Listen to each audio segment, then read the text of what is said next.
যে মানুষটাকে আজ আপনি বাজেভাবে ঠকালেন, একটা সময় দেখবেন আপনাকেও কেউ না কেউ ঠকাবে, আপনাকেও কেউ না কেউ কাঁদাবে। কারণ এই পৃথিবীতে আপনি সবাইকে ঠকাতে পারেন, সবাইকে কষ্ট দিতে পারেন, দিয়ে ভাবতেই পারেন আমি তো দিব্যি সুখে আছি, আমি জিতে গেছি। না প্রিয় বন্ধু, আসলে আপনি জিতেননি। এটা আপনার সাময়িক সুখ।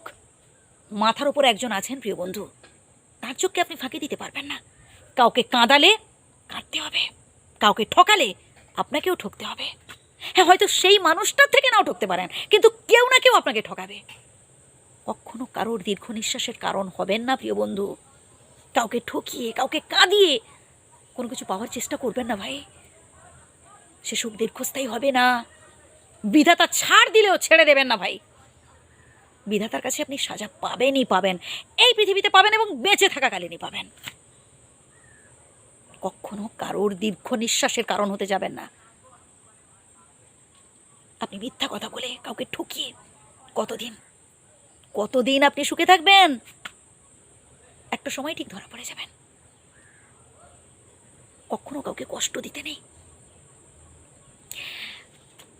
আপনার যদি মনে হয় যে না, এই কাজটা করা উচিত, আপনি করতেই পারেন, কিন্তু সেটা অবশ্যই ভাববেন যে আপনি যে কাজ করছেন তাতে অপরে কষ্ট পাচ্ছে না তো, তাতে অপরের ক্ষতি হচ্ছে না তো।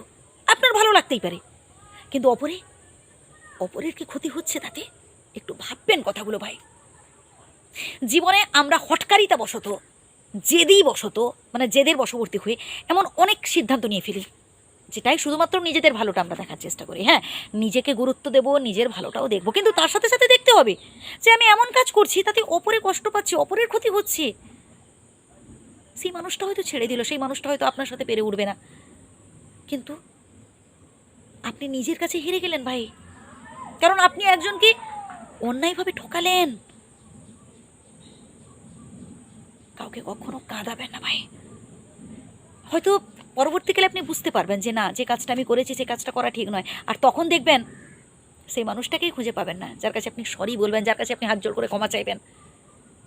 তাই এই মুহূর্তেই যদি জীবনে ভুল করে থাকেন ভাই, যান তার কাছে ক্ষমা চেয়ে নিন, অনুগত হন যে না, এটা আমার করা ঠিক নয়। তবে কখনো কোনো অন্যায়ের কাছে মাথা নত করবেন না, মাথা তুলে কথা বলবেন। কখনো কোনো অন্যায়কে সাপোর্টও করবেন না। দেখবেন যখন আপনার সুসময় চলবে তখন বন্ধু বান্ধব কতজন আপনার চারপাশে ঘুরঘুর করবে, আর কঠিন পরিস্থিতিতে কাউকে পাবেন না। তবুও বলবো, কঠিন পরিস্থিতি আসুক, জীবনে দুঃখ আসুক, কষ্ট আসুক, যাই হোক না কেন, সবসময় সৎ পথে থাকবেন, ভালো থাকবেন, আমার শ্রদ্ধা নেবেন।